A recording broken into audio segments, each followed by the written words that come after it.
दोस्तों, काफ़ी डिलेज के बाद कंगना रनौत की one of the most anticipated movie emergency का ट्रेलर ड्रॉप हो चुका है और आज हम करने वाले हैं इस ट्रेलर का फुल ब्रेकडाउन। ये मूवी इंडिया के सबसे कंट्रोवर्शियल और डार्केस्ट चैप्टर को पोर्ट्रे करती है, इंदिरा गांधी के इमरजेंसी के दौर को, जहां देश में फंडामेंटल राइट्स तक सस्पेंड कर दिए गए थे। तो वीडियो को पूरा देखना, क्योंकि ये ट्रेलर सिर्फ हिस्ट्री नहीं, पॉलिटिक्स और ड्रामा का एक डेंजरस मिक्स है।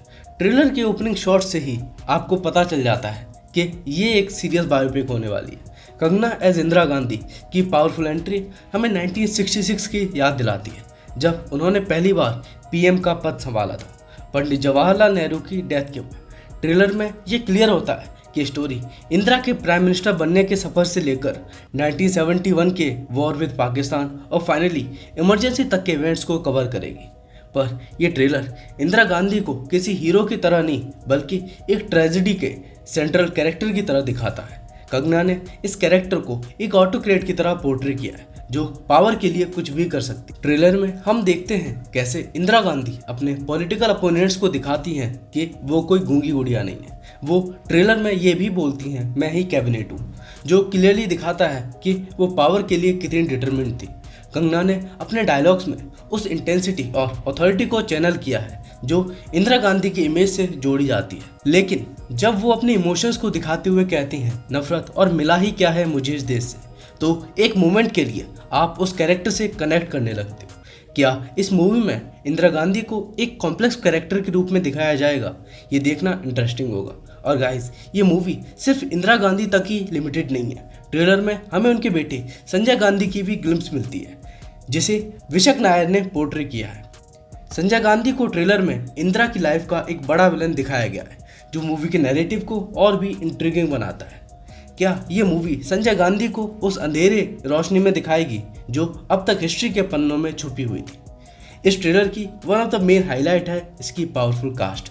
अनुपम खेर दिखाई देंगे एज जयप्रकाश नारायण, जो इंदिरा के सबसे बड़े क्रिटिक थे, और श्रेयस तलपड़े एज अटल बिहारी वाजपेयी, जो इनिशियली इंदिरा से इम्प्रेस्ड थे लेकिन बाद में उनकी सोच बदल गई। मिलिंद सोमन को हम देखते हैं as field marshal Sam Manekshaw, और सतीश कौशिक एज जगजीवन राम। और एक इंटरेस्टिंग ट्विस्ट की बात करें तो कंगना खुद बीजेपी के एमपी हैं और ये मूवी एक कांग्रेस लीडर की लाइफ पे बेस्ड है।